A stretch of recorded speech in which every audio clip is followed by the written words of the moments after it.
All right. Hey there, everybody. It's a few minutes after 11 a.m. Central Standard Time here on a cool, dare I say cold, Bernie morning here, Bernie, Texas. I'm Chris Franks with Texas West Capital.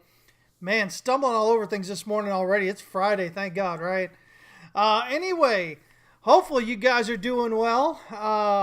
We're going to talk a bit today about the markets. We're going to look at Bitcoin, gold, silver, oil, stocks, all those fun things. Everybody's got their opinions, which are usually based on news events and things that are happening locally versus a larger view at the chart. And, again, guys, I always say, if you're chasing the news, you're always chasing price, which means you're always going to be behind, which means you've always got a greater chance of losing money and not making money, or at least not making anywhere near as much as you can, okay? So the best way to explain it is social mood happens. The way everybody's feeling happens. It shows itself in the charts, and that's the way it is. Most people tend to believe that the chart leads social mood, basically. They think, oh, the chart goes up and then people get excited. Well, no, the chart had to go up before people got excited to begin with, right? So, that all leads into the whole what's going on with, when war comes up and stuff like that as well. It's all in the social mood, shows itself in the charts. I keep pointing out Elliott Wave International guys. They're a good group of people. They're especially their socioeconomic institute side of it. And they had, before war actually started, they had discussed a chart, the RTS index over there in Russia, and how it was a prelude to Russia likely going to war with Ukraine. So they were correct. They was right on with it. Again, guys, a lot of good stuff and all that. So hopefully you guys are paying attention and, learning more. Guys, I'll tell you what, as with anything in life, if you stagnate, if you think that you know everything there is to know about a thing or enough about a thing where you don't have to worry about it, you usually end up getting left behind, okay? You've always got to be getting better. You've always got to be looking for new ways to understand your subject matter. And it's no different in the markets here. Again, I keep pointing out for the Fed, 25 years ago, they were thinking, there was a certain correlation between unemployment and interest rates. What they found out over the last decade is that isn't true. But all their policy for decades before was based on that. So, even the great minds over there, I say great minds because they're very highly educated people, still have to keep learning. Everybody has to learn, right? So who's all here already? What do we got? We got Nevlusian, we got Mark, we got Devin, Claudio, Crypto Mowgli, Keith, Bill checking in from a something or other day over there in London. He usually tells me what the weather's like over there. Let's see, who else is here? HJ is here. Chris Day is checking in as well from over there across the water. Michael Williams, Data. Diego, what's up, man? Good to see you. Leighton checking in. Now, Leighton, give me the forecast over there, or the current outlook. He says it's a sunny, chilly day in London. Always great to have you guys here in with us. Crypto Girl checking in. Genghis Khan, what's up? 51 ETH, hello, my friend. Good to see you. Andrew Bennett as well. All right, guys. Hey, listen, if you're new, if you haven't been, if you're even interested, check us out at Texas West Capital. God, I almost can't say it anymore. We've been at How to Trade to Win so long. But it's TexasWestCapital.com now. We've just about got everything done with the website where we'll be integrating it all into this one website. And that's going to be really, really cool.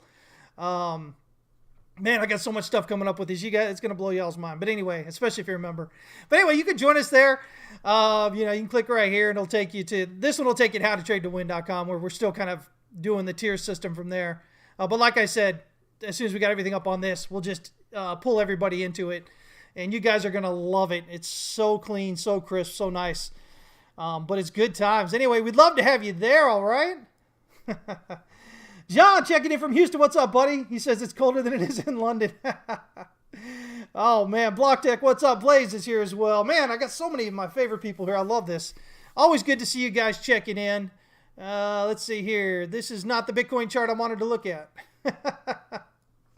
Let me find it here real quick. We'll look at the local chart here. Right here. By the way, this, just so if you're new or if you've maybe forgotten, this is that alternate count. Right now, the primary count says, okay, 3 up over here. Then we had ABC up, ABC down, as a flat correction for 4, and then we had 1, 2 of 5, right? This is the alternate count, which says wave 4 may still be in progress here, building a triangle. So you have A, B, C, and then we'll have D here, and then we'll have 3 down for E, and then we'll have wave 5 going. So either one is potentially in play right now. There's no one is definitely, one is not definitely kind of thing, but just so you're aware, that's kind of where we've got it down to. And then, of course, we always get the people who are very doom and gloom, very much saying, oh, but what about lower? What if the top's in? Well, the top may be in, but I'll tell you what, until you're breaking down below this, what is this, 28.8 over here? Until you're breaking down below that, I think everything else kind of screams that we're probably moving up, especially when we had this breakout here of this longer term trend, which we just retested with this long daily wick and right back up. I mean, this is, pretty bullish behavior right here. And then you go, oh, but over here, look, it went here and it went up and then came back down. Yeah, still possible. But nonetheless, again, taking everything into consideration, until you're actually breaking down below 28.8, I think overall your view should be higher. Once you get down below that, it doesn't mean it necessarily even has to go, really huge down. We could just get a dip below there, as I've talked about, just get a spring on this range here. Just get a dip down and rally right back up, and that'll really tick off some people. But anyway, we just play right now from level to level until we get some clarification of this larger price action, right? So right now, possibly right there, heading into it. Aramis, ARM, what's going on, guys? Petrakis here. Hello, sir. King Crypto checking in. You the man. Who else? Wazobia Dollars is here. Michael, is that Ballot? I hope, or is that Michael? Ugh. Man, I'm sorry, my eyes are so bad. I'm old, guys. I'm old. I think that's Michael. Good to see you checking in, man. All right. So that's kind of what we're looking at. But let's look locally here. Let's see what we're doing. So there's a lot of that's what I call it here. That is the technical term for this area right here. And so what this is going on here, what the heck? Okay, I'm going to go ahead and block this person. Sorry, I don't know what the heck all that nonsense was, but I got them blocked over there now. Anyway, so yeah, you have a lot of overlap here and a couple of, looks like false starts on the way higher, right? So what I think this probably is a leading diagonal for wave 1 here. And so you get an ABC up is 1, 2, ABC 3, 4, and then you get the 5 here. Gives you a 1, a short pullback on that 2, gives you a 3. And now, so what's going on here is maybe wave 4 is done here. We've got an ABC down, but right now we've just got basically an ABC up. So, or I guess, it depending on how you count this here, maybe a 1, 2, 3, 4, 5 heading up here to give us a 1, 2, 3. But basically, here's the thing. It's just either 4 is done and 5 is coming up here to 40,744.5, or we've got potentially a triangle forming here. So you've got A down, B up, and you have 3 down for C, 3 up for D, 3 down for E, contracting. And then we'll go up toward this wave 5 target. Or the other thing, as always, if you have 3 down and 3 up like this, and that 3 up retraces at least 90% of wave A, there's always the possibility that it could be a flat. And so if this continues to break on down here below wave 4, that'll suggest wave 4 is still printing A, B, C as a flat. And the target is likely going to be this 15-minute pivot here right around 37,475. So, I mean, that's what it is. If it continues to break out higher here, we say that wave 5 is probably in progress up toward that 40,745 or so target. If it does come back, we'll look for 3 waves down and then 3 waves up, and that'll kind of give us that triangle, or we'll look for 5 waves down toward that 15-minute pivot, which gives us the wave 4 there. And in that case, if we get that movement down to that 15-minute pivot there, that'll give us this target up here around 41,155. Coming into this, let me kind of zoom out here a bit. The 4-hour chart, we can do this right here. We pulled back 85.4%, a bit deeper than I would have liked, but seems to work out pretty well. We had a good bullish reaction off this, right up into this area. So we really need to see some breaking out above here to really start feeling a bit more confident locally. Now this has dipped back into that 3-month, channel resistance that was coming down. So I took another look at it, and we can look at a wedge here. And this makes a lot of sense because you have this, through this wedge resistance, you have these large candle spreads, large volume, and that's what you would expect. And then we basically came back and retested that wedge as support. So I don't think it's, normally I'm like, well, it came back into the channel, and I don't like that. But, that was a very long channel, and often with the very long channels, they're divided into separate channels, really. And so, we kind of usually look for a wedge on something like that, and this is what we have here. So, we'll see how this continues to go up here. You can see how much volume got here on this, the last 4-hour candle, not the current one here. Let me kind of take some of this off here. You see how you have all this price action here?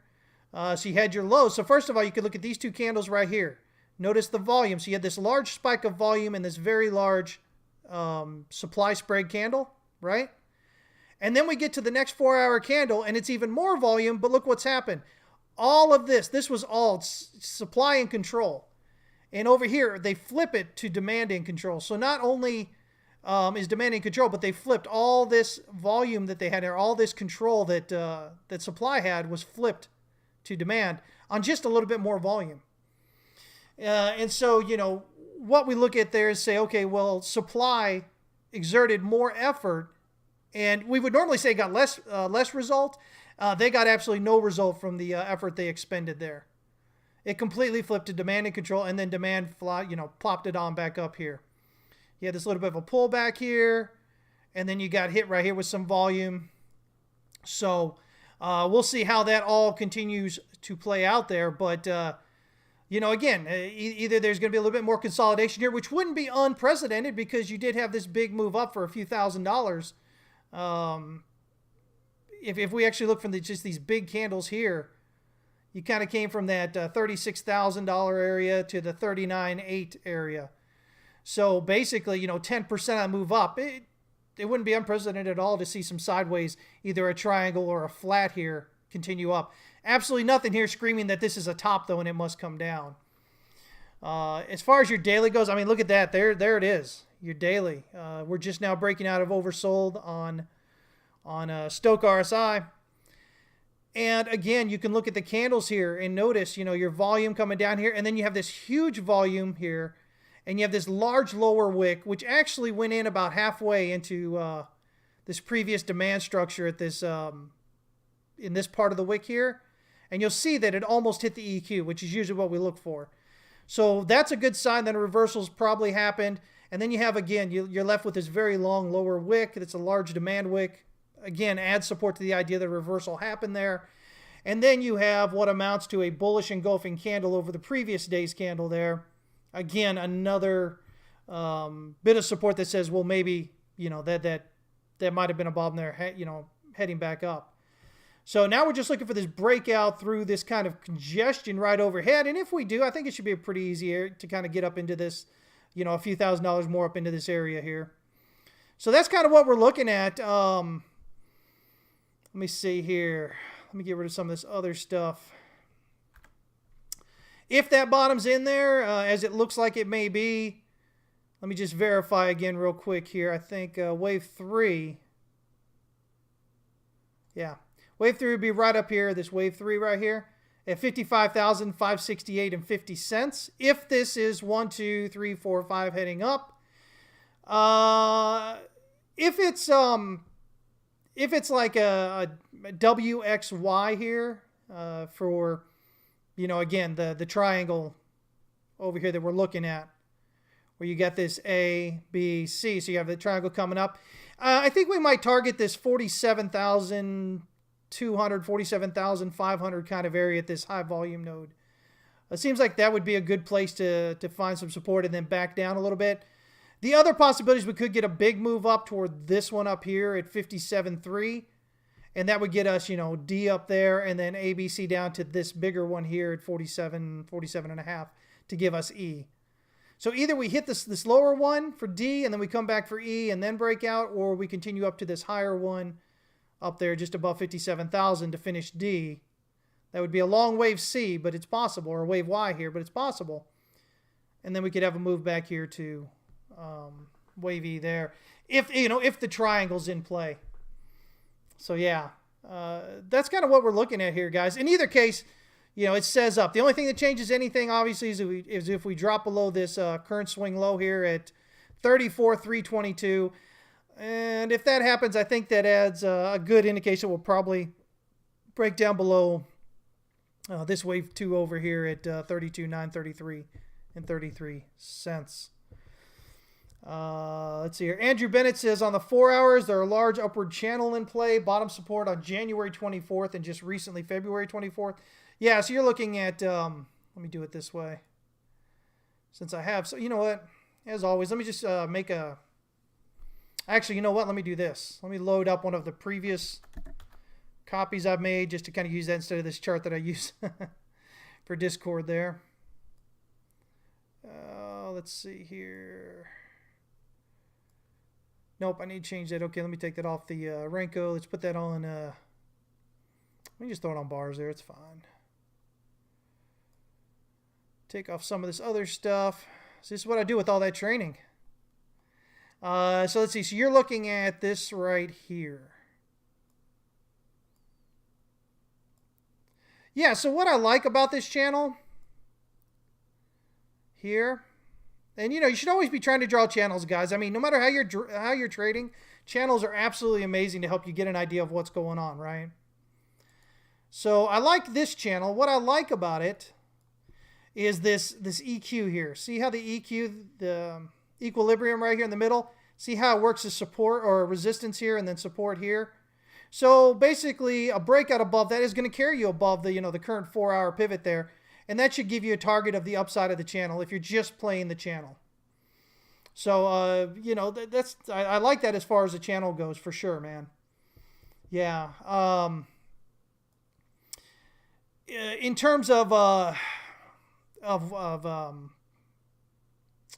Wyckoff in this area, you can look at a preliminary supply or preliminary support right here, selling climax.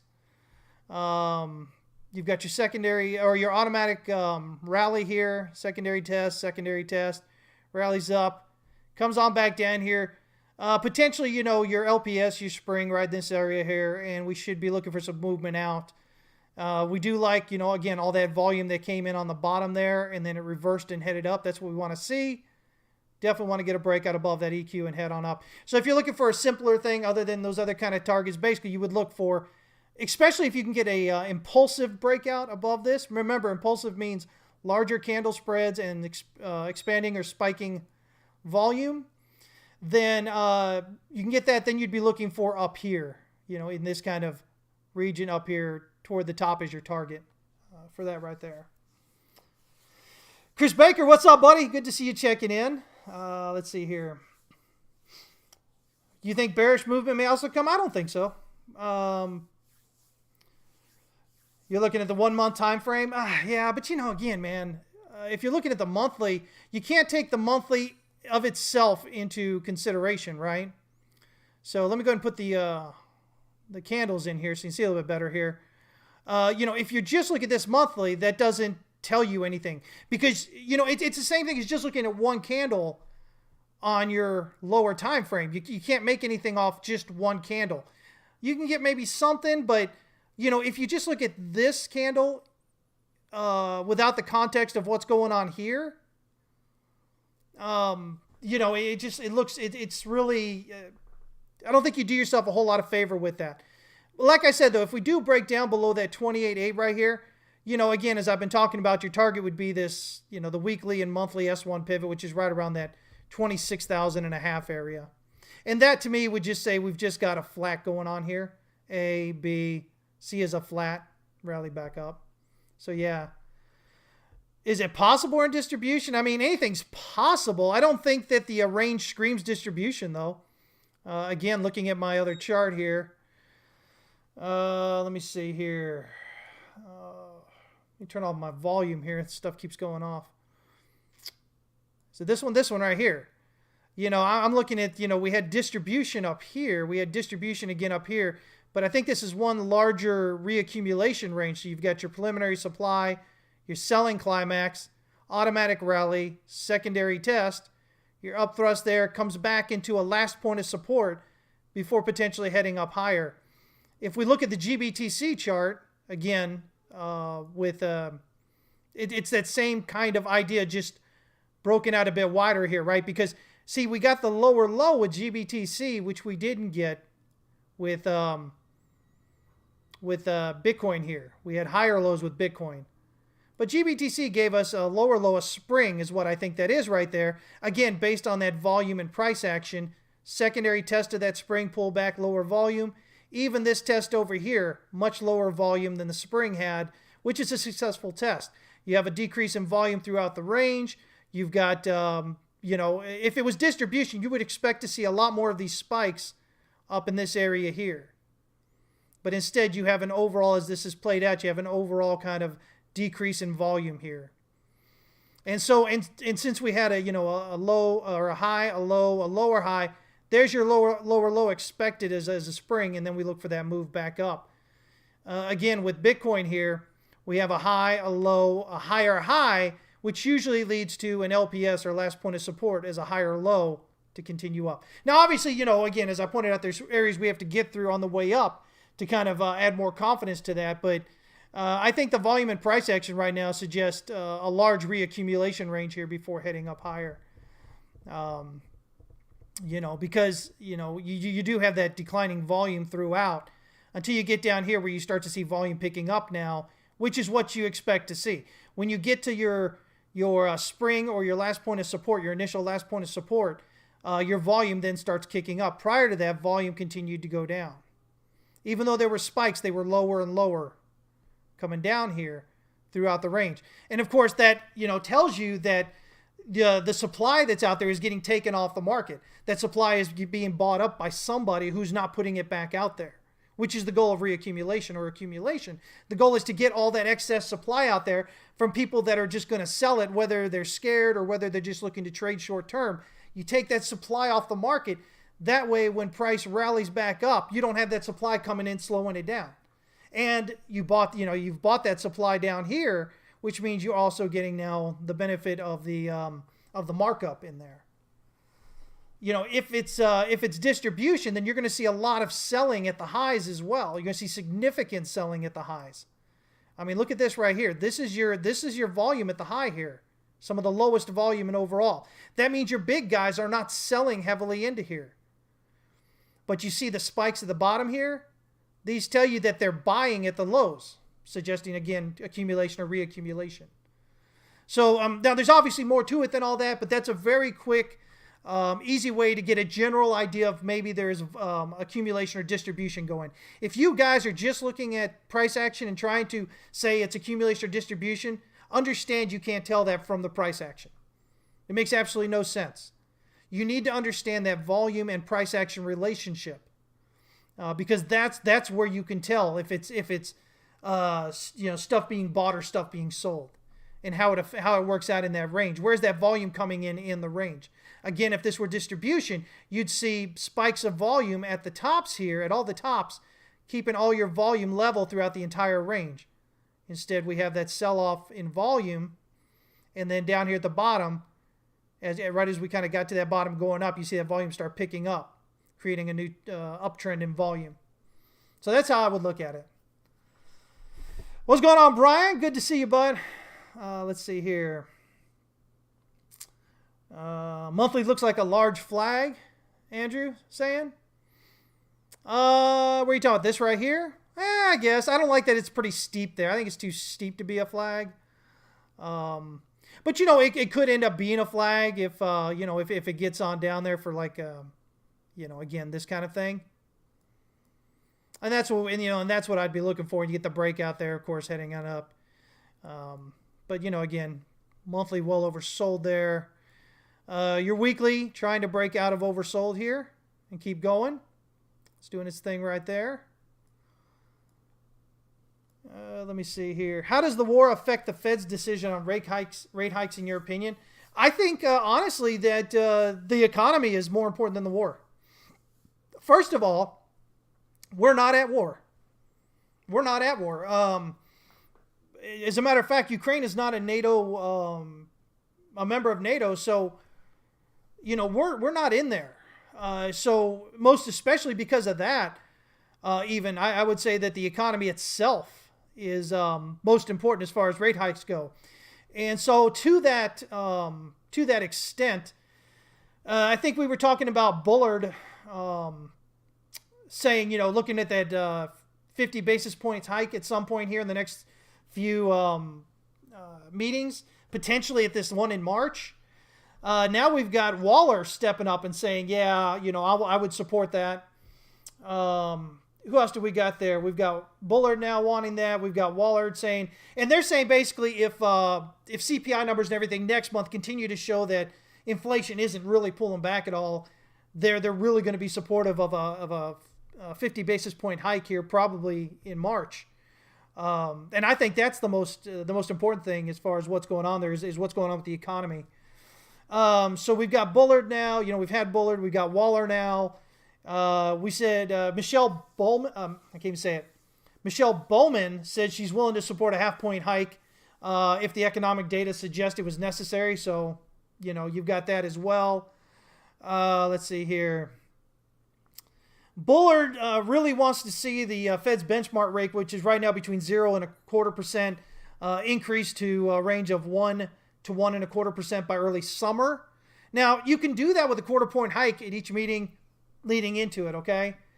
But he said again, if inflation's and jobs reports are not really showing some definitive change in the economy cooling down, then he feels like a strong case could be made for a half-point increase in March. So yeah, let me see here. Harker is a bit more standoffish about it. Says, is worried about stepping too hard on the brakes, I think is what he said. So, because he thinks that's going to ruin what he believes is, already a relatively good economy. But, he's not completely against that half-point hike coming in there. I think, here's the quote. It says, if inflation really comes out at the next reading much higher than we hoped, we're not seeing any movement downward, I would be more open to it. He says, but right now I'm not. That's what Harker was saying. And so on the other side of that, of course, we've talked about him before. Let me see who you got there. So Harker's, with Philadelphia, the Fed Reserve Bank in Philadelphia. Williams and Brainerd are looking at quarter-point hikes, a series of quarter-point hikes. And they're pretty close. They're pretty close to Powell. So, you've got it kind of split on there, and the guys who are close to Powell are more toward the quarter-point hikes. But, the other guys are kind of saying, listen, man, it's really looking like, there's a good possibility that we might see that the economy still is not really slowing down yet, and so we need to, hit a little bit harder, and we'll do that half-point hike. So I think that's kind of where we're at with it, I don't know if there's anybody else to really talk about as far as that goes in there. They're kind of split down the middle, more or less. But all of them all together think, at least a series of quarter-point hikes should there, okay? Let me see here. Yeah, so that'll get that. That'll get it for that. I think that's the bigger thing. I don't think Russia's war with Ukraine is really that big an influence on the decision here, because again, we're not in that war, again, the only way that kind of affects what goes on here is maybe, but see, those would be positive effects toward a larger rate hike, things like the price of oil or natural gas going up, precious metals going up, whatever, those kind of things. So, going over there and putting sanctions on Russia kind of, would slow down their output into the international market, which, again, is less supply in the international market. So price potentially going up on that. And so I don't think that, I think that's the only way that it really would matter much. I think it really just has everything almost to do with what's going on with our economy right now. Okay. Let me see here. Yeah, Leighton, I'm going to look at gold and silver here in a minute. Sure, yeah. Matter of fact, why don't we do that right now? So, again, guys, I've updated the silver and gold counts. Both of them potentially wave one down, wave two is a flat, and done. Okay? Again, I've talked extensively. See, this is the kind of thing you expect to see in distribution. You see how this range right here? You see how we've got all these spikes of volume all up here toward the top? And then you see how you've got this, especially this yesterday's big rally right up in there. Breaks out of, this is silver here, breaks out above the 50% mark, and then roll all the way back. And it does that on very high volume. That suggests, within this range here, an up thrust continuing there. So basically, this looks again like distribution going through here. We're getting follow through today with this move down. And so, initially we want to see a drop through $23.71. That'll hint that wave two may be complete. A further drop through the daily pivot will be that first real clue that it may be complete. But we, ultimately we need to see a breakdown below wave B here, a 21.41, to add confidence to the count and say wave three's coming in. Here's the thing, guys. If this count is correct and this is a 1-2, this gives us a 3 closer down to this 11 area. Let me see here. Yeah. And it gives us this wave 5 right around $8, depending on how you pull it. I pulled it kind of sloppily here. I think it's closer to around $7.85 or so. And, again, I've been talking for, a year now, a little bit more than that, about that silver target below 10 and likely below 8. So if this does pan out as such, that's what we'd be looking at. Other things we can look at here. We did get here on the daily, we got bearish divergence up here at the top. Right here. This breakout above this wave A resistance here from back in mid-November. So what is that? December, January, February. Almost 3.5 months ago. This breakout and close back down below it should be a bearish SFP, swing failure pattern. And if correct, that means this is a reversal and we're headed lower. So different ways to look at it give you these different things here, right? And so same thing with gold here. I mean, almost the same thing here. Again, same idea. Look at the volume in this range here. You see this volume? See how we continue to have these spikes through here? You see how this volume is different than this volume right here, which drops on down off here. All these are lower, lower, lower, lower down here until we get to this bottom area where we should see it start picking up. Instead, you've got all this volume staying up here at the highs, right? And we're getting volume here at the highs. This volume at the highs tells us there's a lot of selling, a significant amount of selling coming in. A distribution. And so again, looking at potentially an upthrust right here. Same idea. Upthrust up here, finishes off. Though silver just got above the 50% retracement. Gold almost hit the 78.6. But, again, solid wave 2, right? And we're getting follow through this morning down. We've already dropped through 1888, which was our hint that wave 2 may be complete. Definitely looking for a breakdown through this daily and weekly pivot area here. That's 1810 to 1821. Getting down through that will be a much larger clue that that top may be in. But like silver, we need a breakdown below wave B here. This one's at 1677.90 to add confidence into this bigger count and say, hey, we're heading down. And so if this is 1-2, as we're seeing here, that'll give us a wave 3. Getting this kind of sloppy here. Around 1,300. And then that gives us potentially a wave 5 around 1,143. That isn't below the $1,000 I was looking at, but I would expect to see, especially if we're dropped below that $1,300 area, that high volume node that comes out through here, I think we can have an overextension down below that $1,000 area. nonetheless, a bigger move down that nobody is really kind of wanting to see or really wanting to talk about right now. Now, the other possibility is, okay, maybe this is 3 and this is 4 as some sort of triangle. So A, B, C, D, E. And this is somehow 5 here. And if that's what people are thinking, well, again, you're going to have to get below the swing low over here. Or, once you get below the swing low, that'll invalidate the idea. Okay? So this is what I'm looking at the moment here. For right now, in either case, whether you believe it's 1 up of 5 or you believe it's 2 here headed down, either case, we should be seeing this coming down here. Guys, let me see. What would that be?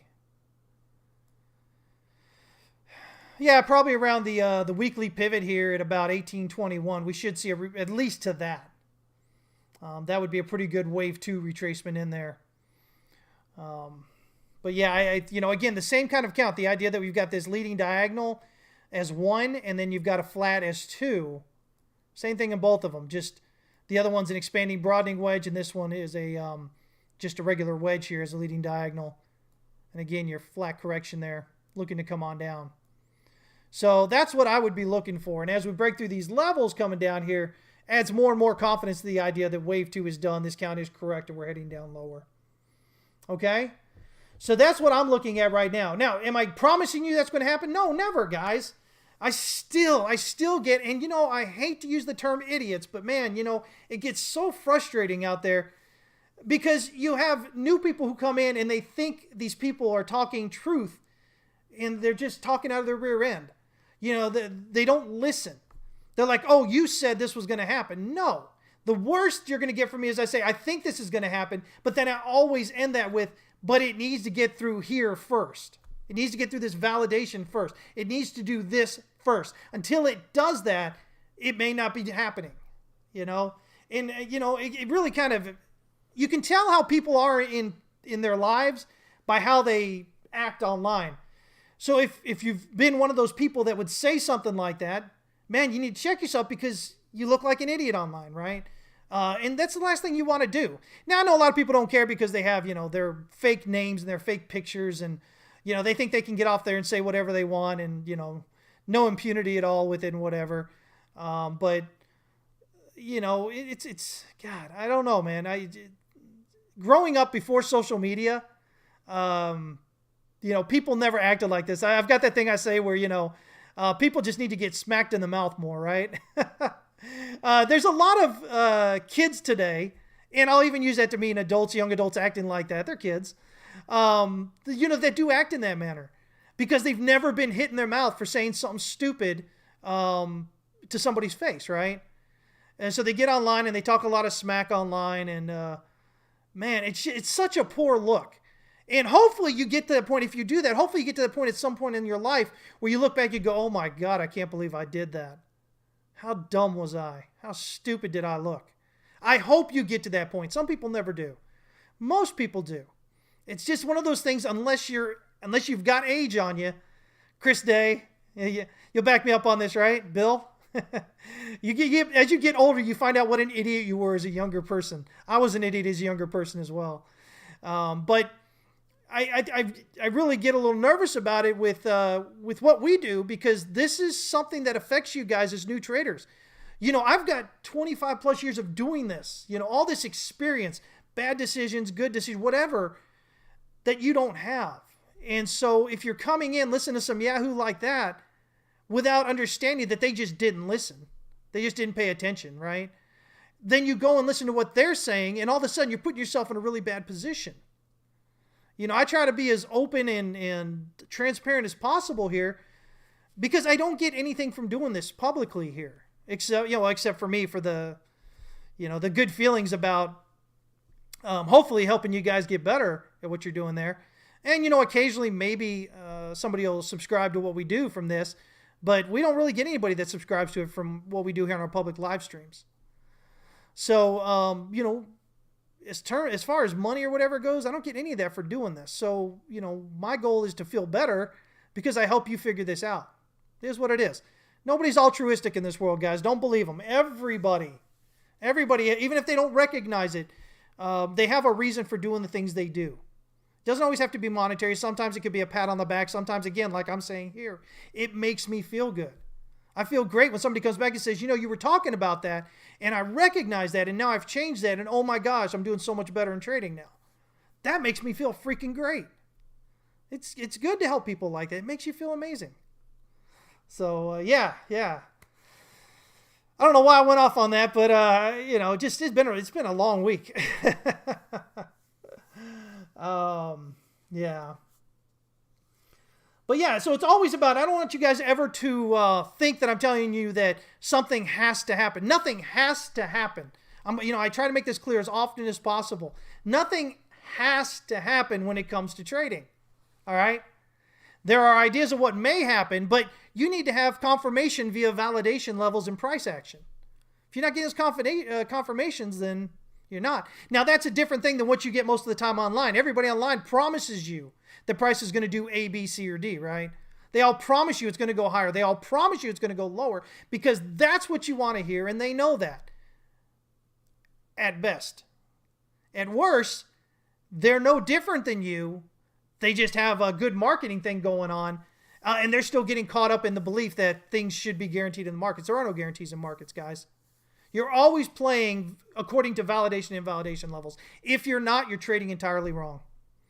And the good thing about that is it doesn't matter how you trade. Elliott wave, Wyckoff, supply-demand structures, support resistance, whatever you're doing, it's always about validation and invalidation levels. Trader XO is one of my favorite people out there. He trades differently than I do, but still with that same thing in mind. It's all about the validation and invalidation levels. So, again, guys, this is what it's about, Let me see here. Yeah, Data, you've picked that up, man. Data's been around a while. He's picked that up. Again, I'll never tell you guys that something is definitely going to happen. I'll give my thoughts, and I may be wrong on my thoughts, but those thoughts always come with validation levels. It's always, I think this is going to do this, and here's the reasons why I think it's going to do it, but if we don't do this, then that, Or if we do this other thing and it goes through this invalidation level, well, then the idea is invalidated. But I think too many people, they just hear what they want to hear. They hear people get on here and say, oh, this is going to do this or that, and then that's all they hear. Is that people guarantee them that price is going to do one thing or another. And then they go off at the mouth looking like little school children, 2-year-olds out there on the, or second graders out there in social media. I mean, I don't know, guys.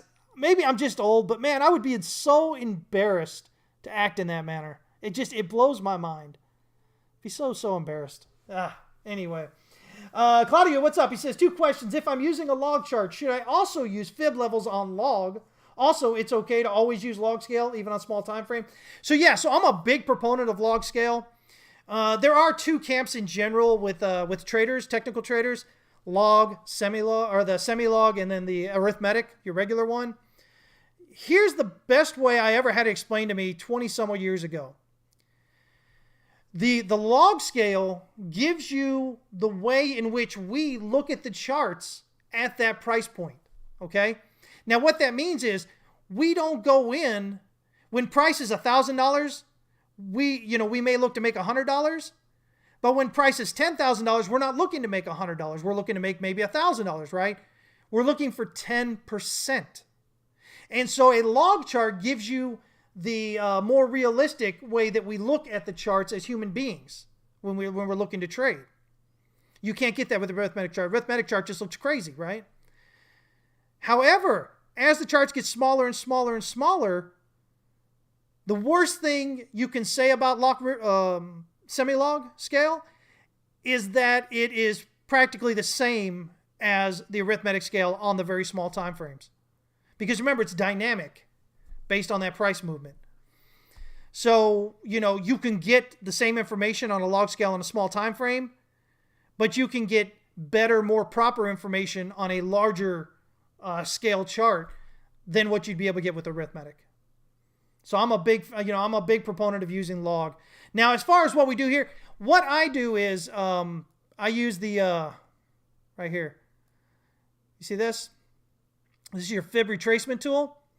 On my fib retracement tool, I'll fib levels based on log scale. I'll do that. However, I have not seen yet that doing your trend-based fib extension, notice I don't have that based on log scale, because I haven't seen that it plays out that way.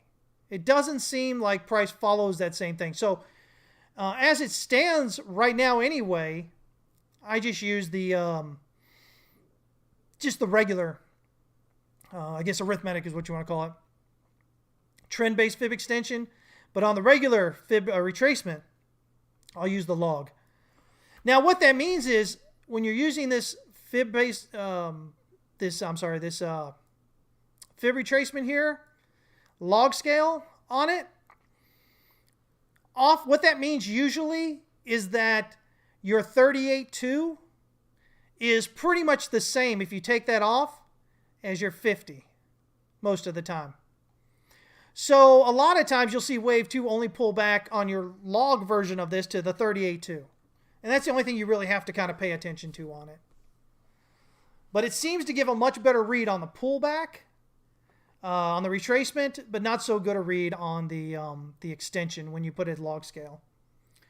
So, and that may just be a product, because remember, it was only, about a year and a half ago that TradingView gave us the ability to change the log scale on that.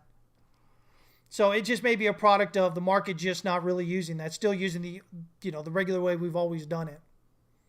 So yeah. So yeah, you're welcome, man. You're welcome. It's a great question. Great couple of questions there. I love fielding the questions about log versus linear or arithmetic. Because again, the worst case scenario for the log is it gives you the same information at a small time frame as the linear arithmetic does. But on that larger time frame, it gives you a more proper understanding of the chart. Because people, again, they don't go in to make $100. They go in to make 5% or 10%. And so that 5 or 10% or 50% or whatever it is going to be different if you're starting out from a higher price point.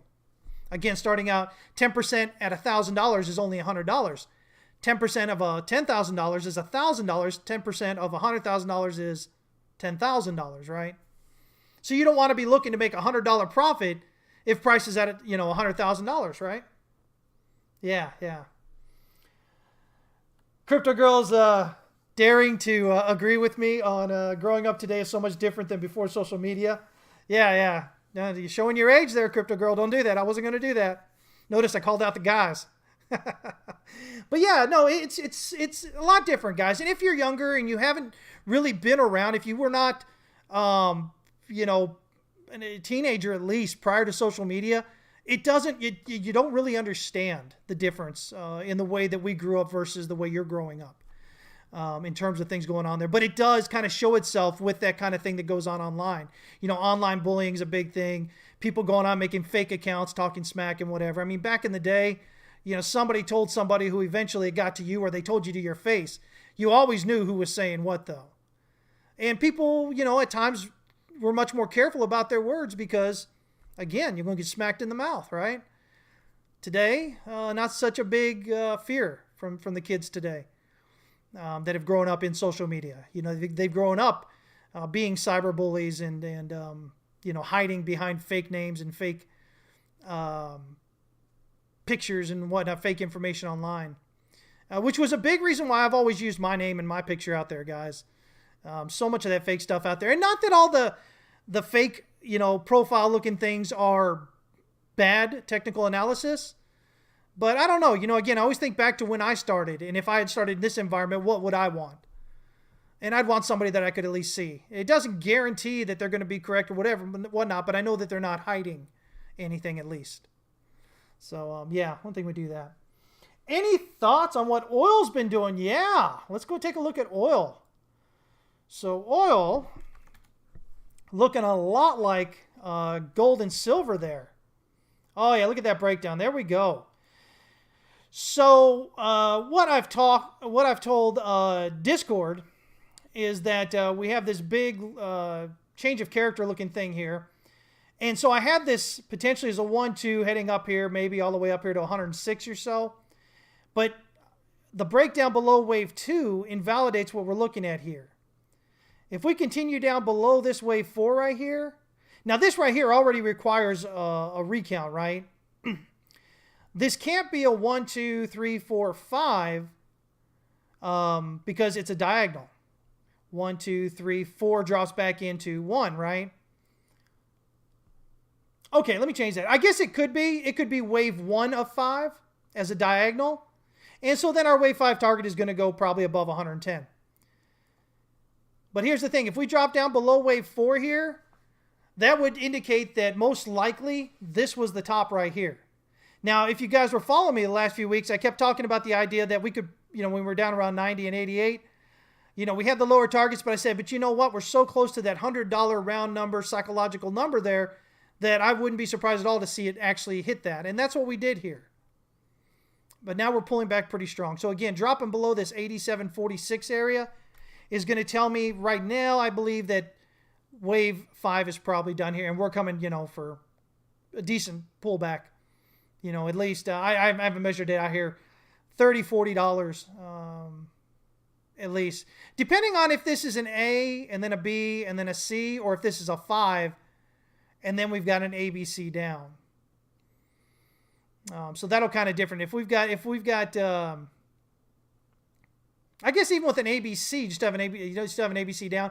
But if this is like one wave up from May of 2020, then we should have a stronger, further pullback than if this is just A and then a B and then a C.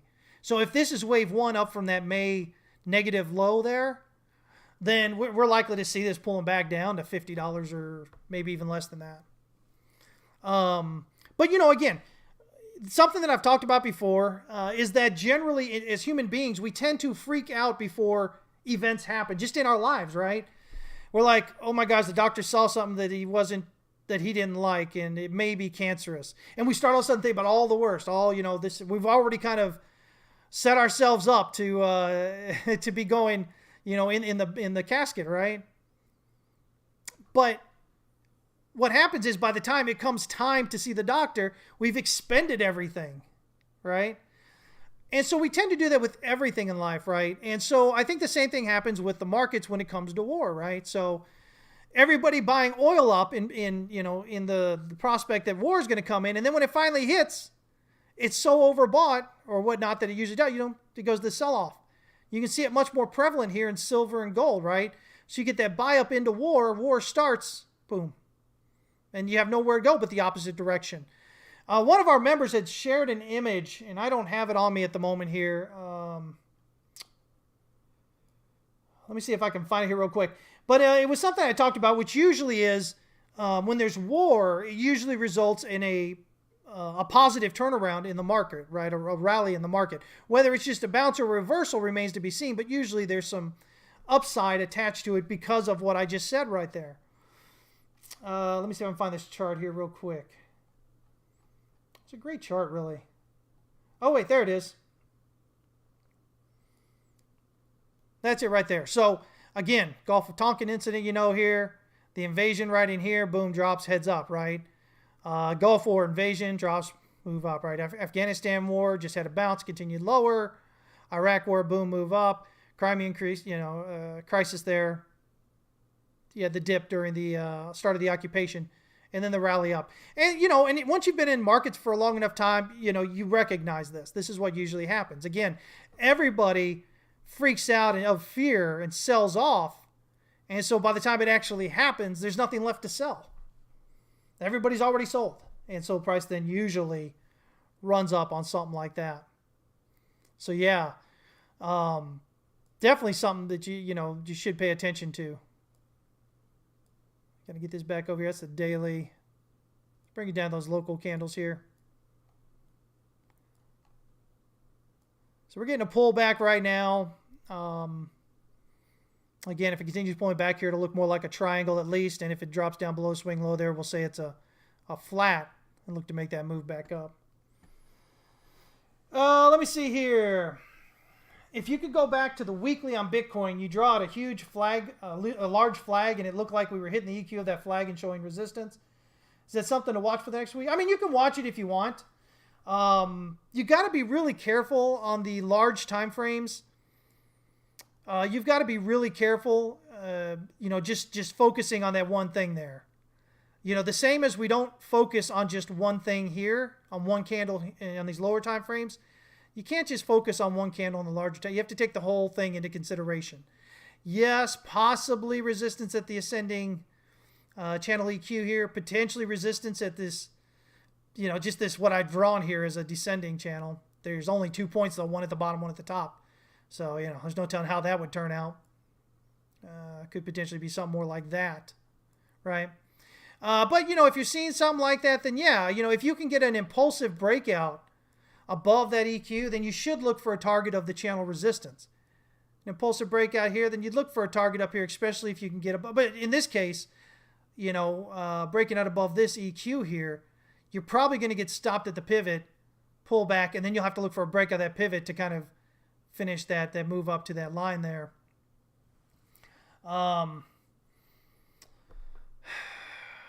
Again, like in these two candles right here, as far as the reversal goes, right here, and then on the pullback here on this weekly, large demand wick, get a nice volume coming out on that one as well.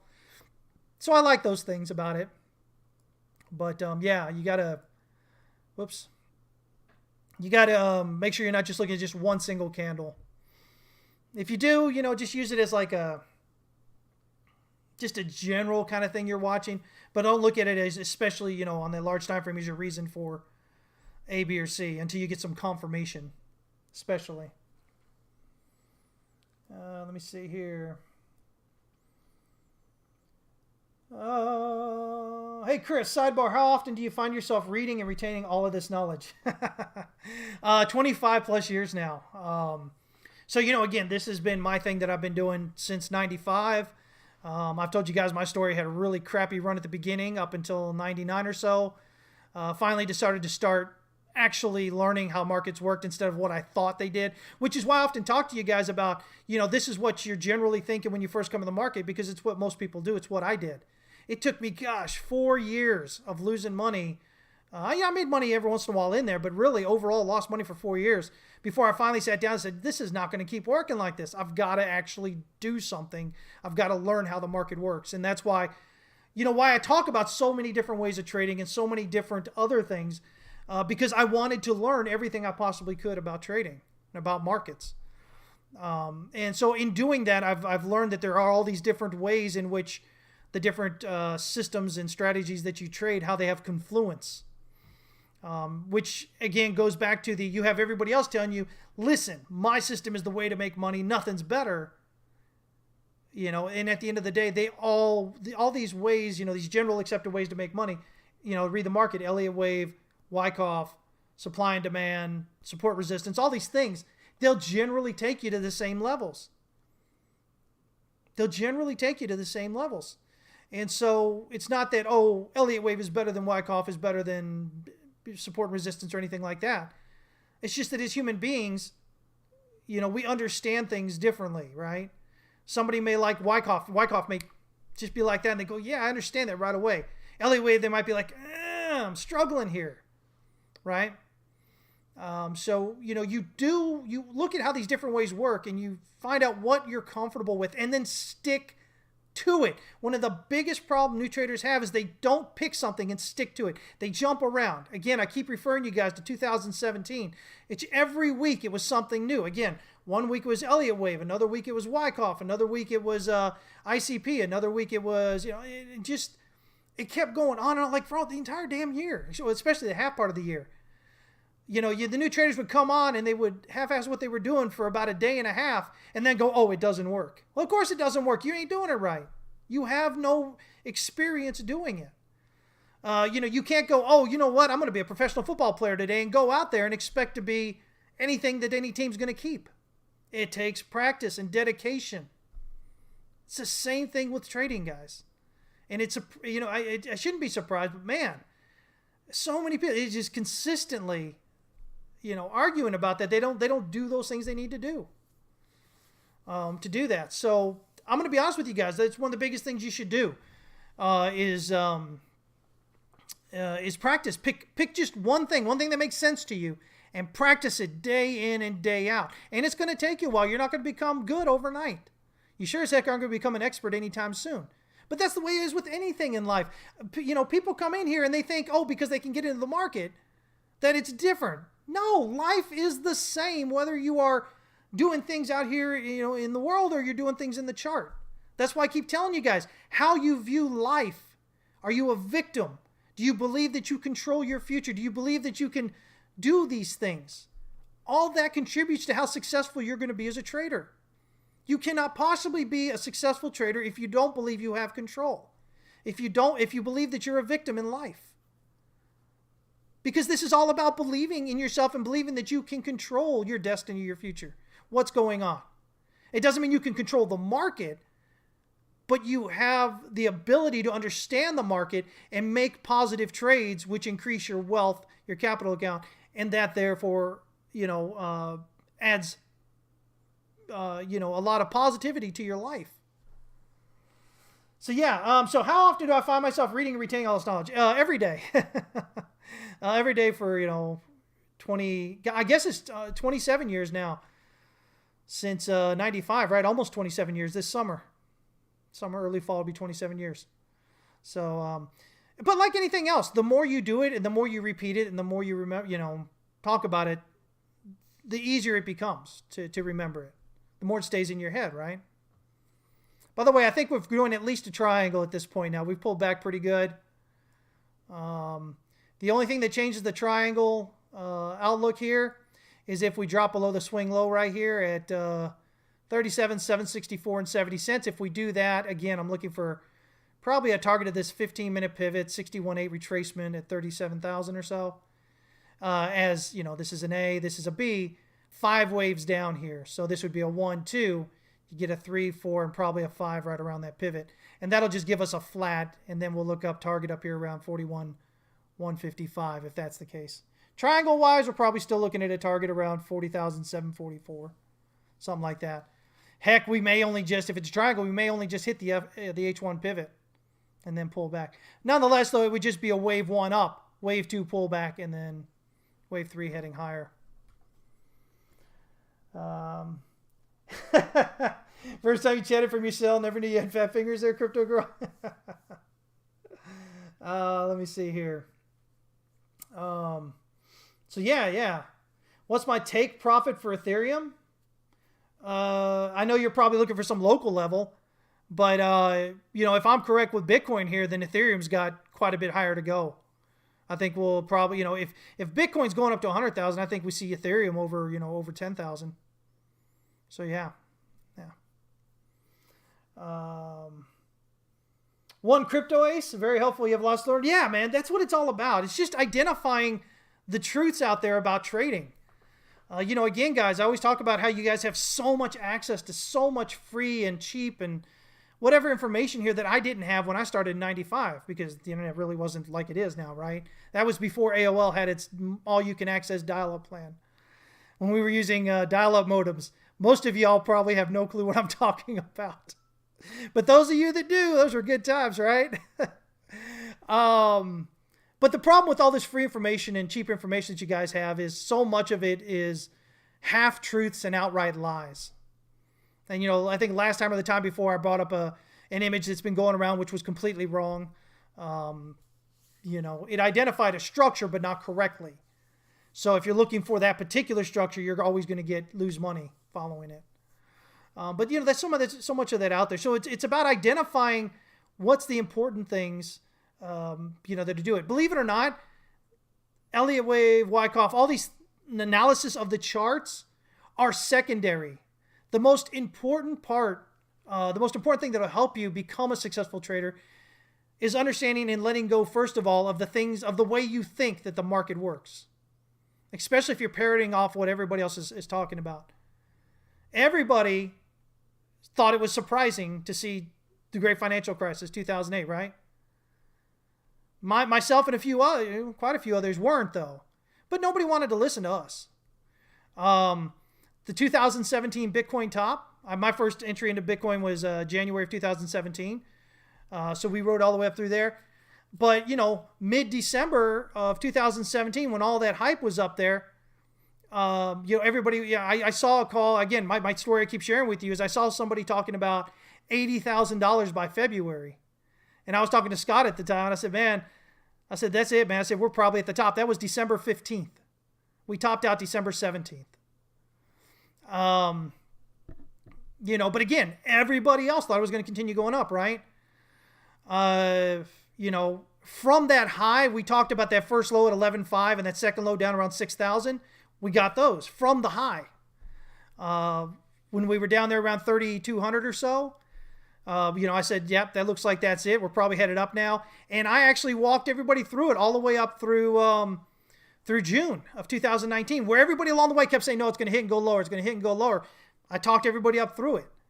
Called that top there in June of 2019 publicly. Did hear live streams and then publicly on our public Discord side.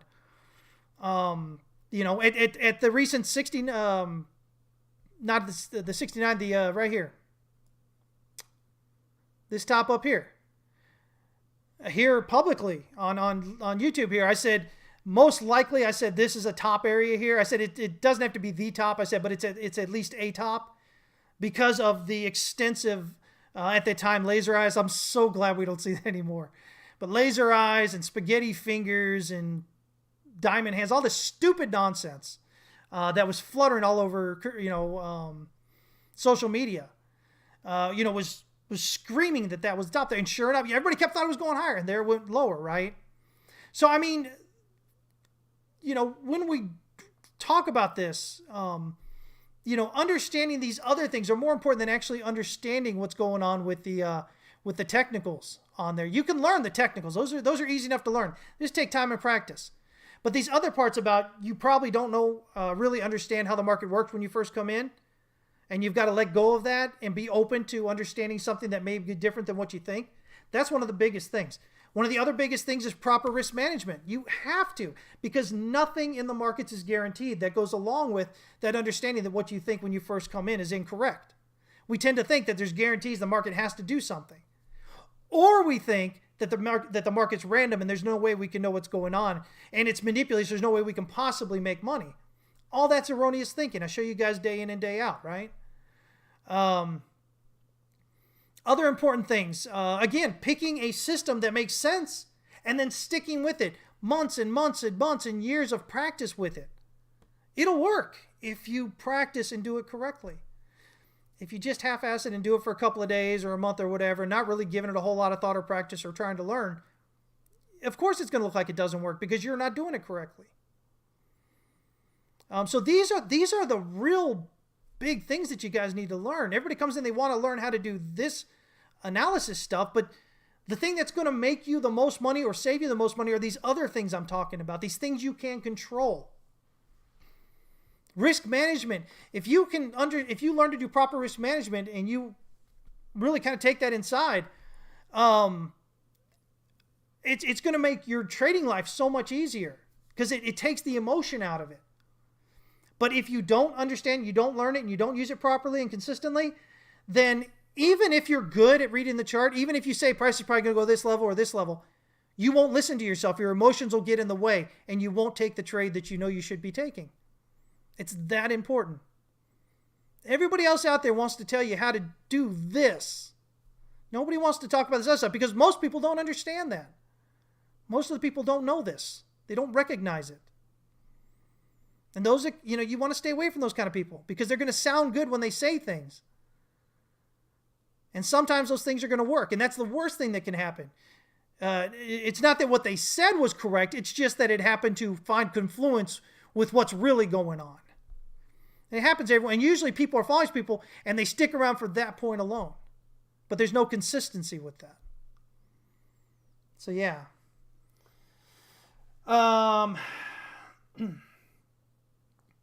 me see here.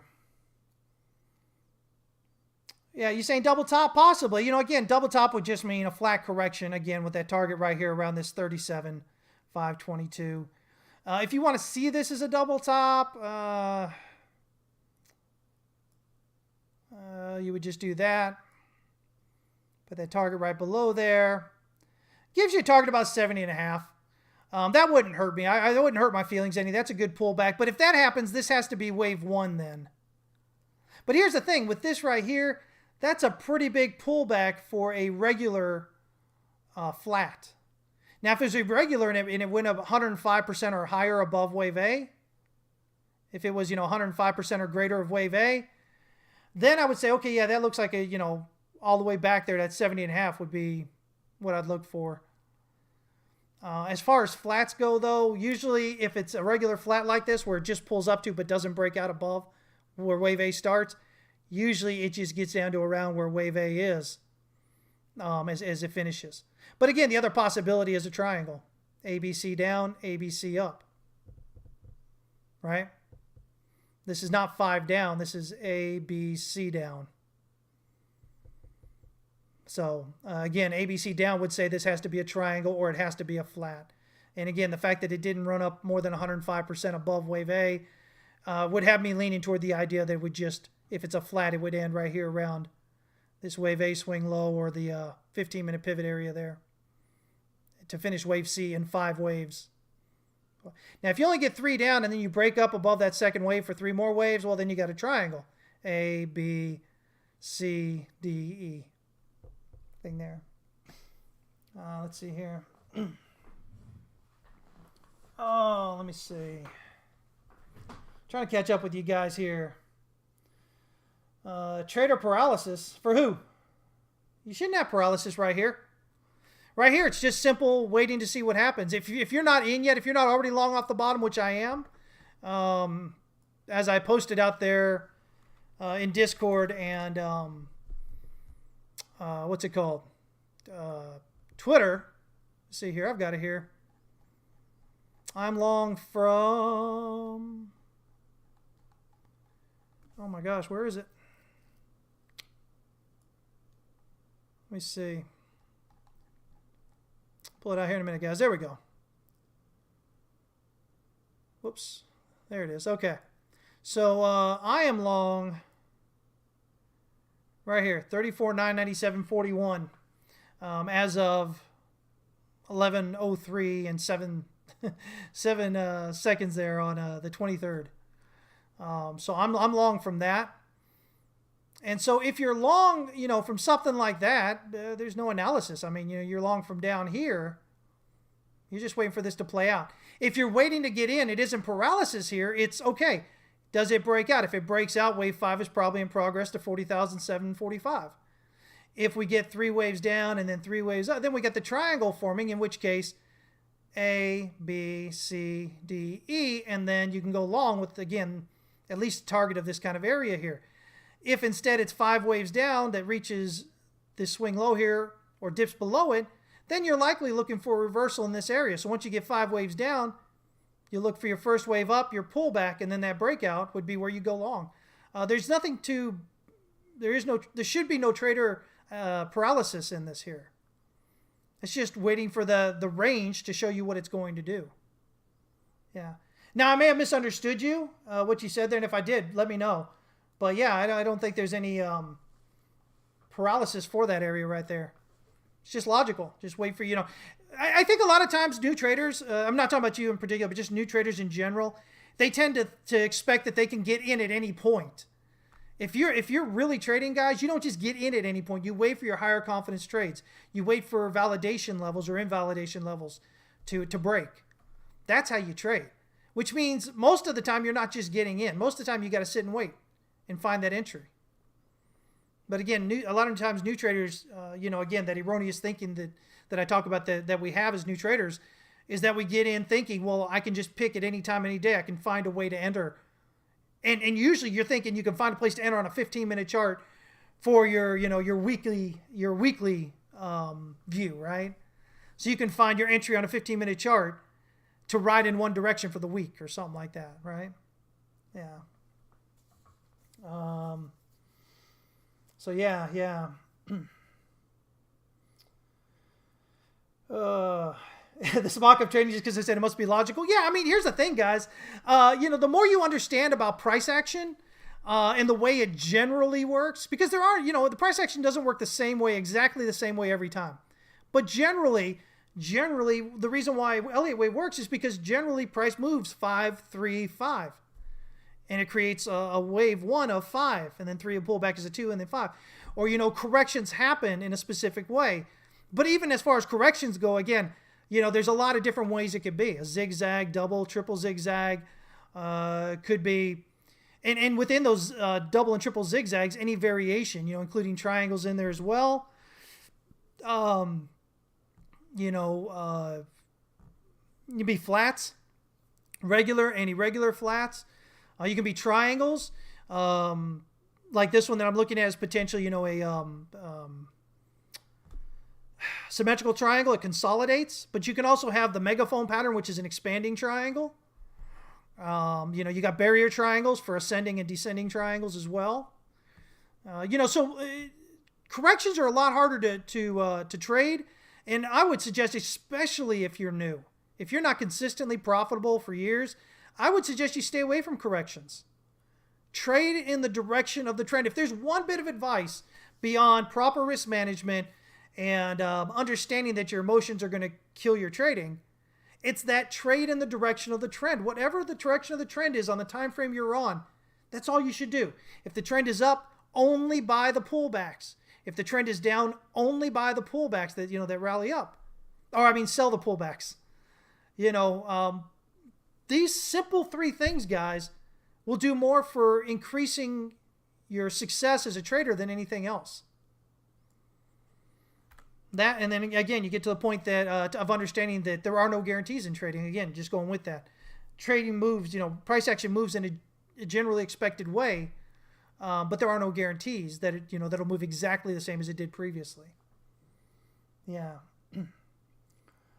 Claudio says, true, made so many mistakes just because I was impatient. Man, that's one of the hardest things for newer amateur traders is just getting out of the impatience. Impatience is an emotion. You get bored or you get scared that you're going to miss out, fear of missing out. But that a lot of times is just based in not really understanding yet how price action works. Which is why, especially with Tier 3, I go through it so often in so many different ways. Do 3 live streams a week talking about, Wyckoff, Elliott Wave, and other trading-based systems, deep dive into indicators, stuff like that. The idea trying to give my Tier 3 members the understanding of how the market moves. It's organic. It moves. It's not random when it moves in there, because humans aren't random. We tend to act in specific ways. And so the charts are just kind of showing us from that. Hey, some risk. What's up, man? Good to see you there. Can I teach you like I did with Scott Melker? Yeah, just join Tier 3. That's what it is.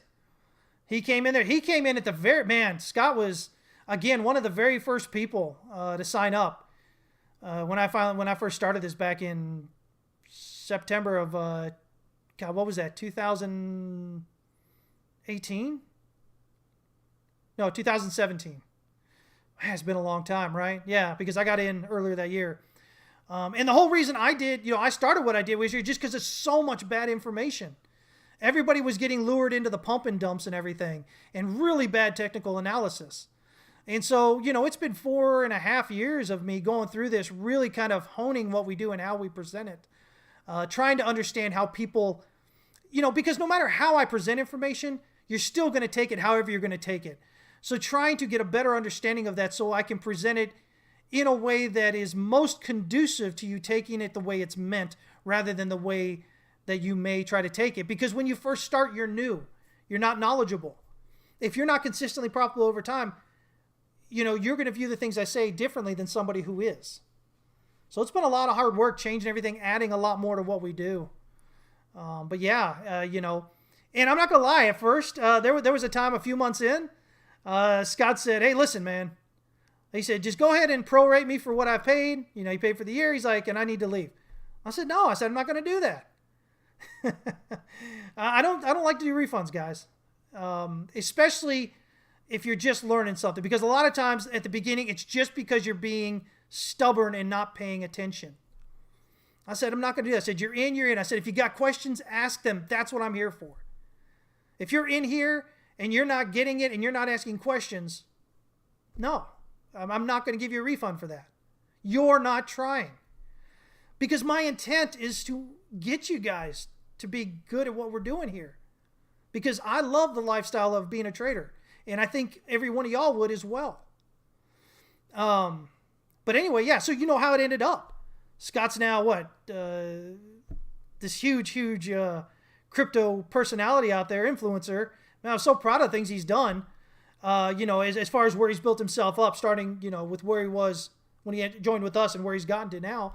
But we've got other traders. We've got another trader who went on and trades for a digital fund. A fund that invests in cryptocurrencies. So they moved on from their profession to do that now, professionally. We've got people. If you really want to learn and you're willing to do it, and you kind of take off that thing that says you got to be right, and you're not humble and understand maybe you don't understand what's going on. If you can do that and get away from all that, it's all there for you. Ask questions. That's what it's all about. Anybody that's over here right now that's with us will tell you, ask questions. I always answer them. I do everything I can to help you try and understand not just the individual things that we teach, but also how they all play together. So you don't think that you just have to learn this one thing or that one thing. And maybe you're not getting that one thing. I'm telling you guys, price action and volume analysis, for me at first, was difficult. I'm not going to lie, guys. At first, it really, capturing the nuances, with like this range here, or, this range here, or, this range here. Catching these nuances with price action and volume took me a while. I almost gave up on Wyckoff. And then all of a sudden one day, I just kept trying. One day, all of a sudden, it just hit me. I mean, I don't know what happened, but all of a sudden it made sense. Big change. And so I'm a firm believer that if you continue with something and practice it, and you're really putting forth that effort, and you're really keeping charge of the fact that you are, you may have emotions coming in and you're taking hold of them and pulling them aside and all this kind of stuff.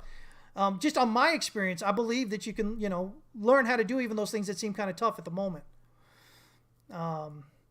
Elliott wave itself isn't really difficult. The most difficult thing I think about Elliott wave is just memorizing all the rules and guidelines.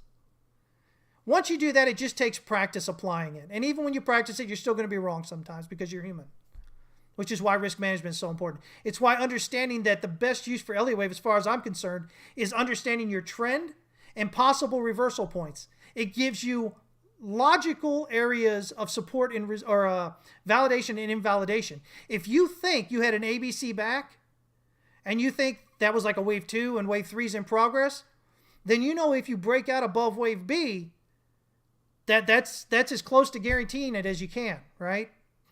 Now, that doesn't guarantee it's going to go to wave 3. It could just be a larger ABC, and that ABC back is just wave B, right? So you look at the 100% extension. If it keeps going back there, you start getting toward that 1618, then okay, it's probably a 3. Also, again, 3 down, it goes up above wave B. You could still just be 3 up, and you get a triangle like this here, potentially A, B, C, D, E, or a flat, right? A, B, C down, A, B, C up, and then 5 down. So there's still no guarantees. But if you do that, like right here's wave 3, right? So you get 3 down. And the Elliott wave says if you're going above this, it's going to be either, again, wave, 5 going up here is what you think the count is, or it could be wave 4 still doing a triangle or a flat. But it's going to go up from there a bit anyway toward this target here, right? And so if you do that and you only get 3 waves up, well, now if it overlaps again or whatever, and you're not getting that 5th wave up, you can go, okay, well, now I know I need to probably get out and wait and see if it's going to be a triangle or a flat. And when that happens, that's your higher confidence trade then. When the triangle finishes, or when the flat correction finishes, that gives you a higher confidence trade now when you enter the next time. So, the things I talk about here a lot really have to do with you as human beings, as traders, the mental, the emotional side, the psychological side of it, because those are often the most difficult. In case you didn't know it, your most difficult opponent as a trader is yourself. It's your emotions. It's not Wall Street. It's not whales or whatever all the nonsense is. Stop worrying about all that. Those are just reasons why, that you give for reasons why you may lose a trade. Oh, Wall Street's manipulating me. The whales are manipulating me. No, it's just that you didn't know what you were doing. You weren't using proper risk management. You don't really understand what's going on with the markets. It's on you, but most people don't want to take that responsibility. Not in their life, and certainly not in the markets. So yeah. But yeah, so that's what it is, and if you do sign up, man, hey, listen, guys, if you do sign up, send me a DM, send Adam Harris a DM. Let us know. Say hello in one of the channels. We'd love to have you there. If you do sign up, make sure that you have a Discord name, and then you copy that whole name along with the pound sign and those 4 digits. And if you log into your account right now, it's on howtotradetowin.com. And in the top left-hand corner here, there's a bunch of links here. At the top, it says update your Discord name. Click on that and then paste it into that box and hit apply. And that way the bot will give you the access to the channels that you guys join with. A lot of times people don't do that, and then it's hard to chase you down because you don't check your email. We try to email you. We try to connect with you on Discord. There's only so much we can do, though. So make sure that you do set that up to do that. Like I said, with the new website coming up, you're not going to have to worry about all. It's all going to be integrated into one big thing. It's going to be amazing. And we're almost there, so exciting times with that. If you are a member right now or about to be, go ahead and do it. We're just going to move you all in, import you all when it is up and running fully with everything in there.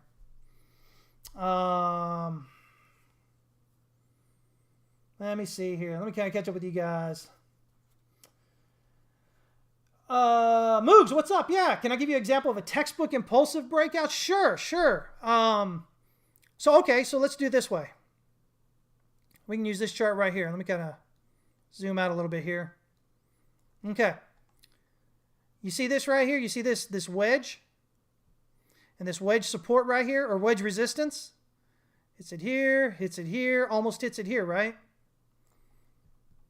So look at your candles here. See this large candle? See this spike of volume? Volume's all trending down. It's all down low.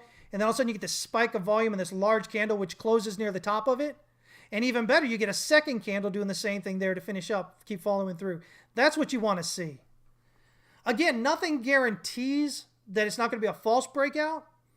But if you're seeing this where you get a big spike of volume relative to the volume around you and a large candle spread where price closes near the top of that, compared to the candles around you, that's about as close to a guarantee that you're rallying up from there as you can get.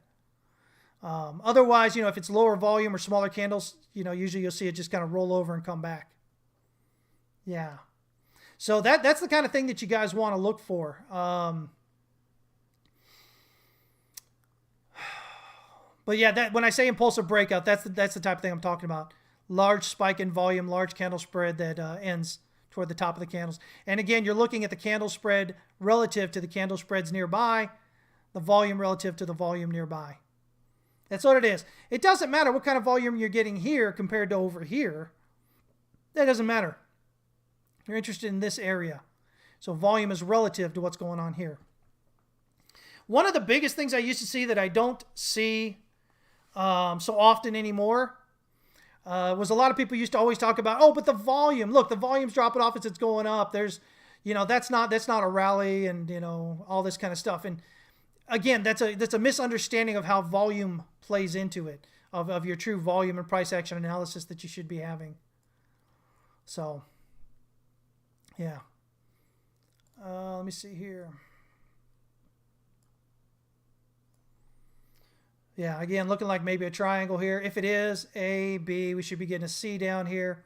If you break down below the swing low, then we'll look for this target right here initially. Again, 70.5 potential target takes you back to the range EQ here, which is also the S1 pivot on the 1 hour and 4 hour. So, good target. But dropping back in there takes you into wave 1, which I think if that were to happen and this is bullish, we'd have to assume that this is wave 1 complete. And heading back down. That. Let me see here. Let's see. Yeah. So anyway, so there we go, guys. Listen, I've gone really late here. I hope you felt my passion in what I do here, guys, in trading in general, but in also helping you become better traders. Again, you get online and sometimes you'll see people who never really apply themselves, and they talk a lot of smack about people. And you can always tell who they are by how they address those people. It's usually very condescendingly. It's very usually, really bad nicknames and stuff like that.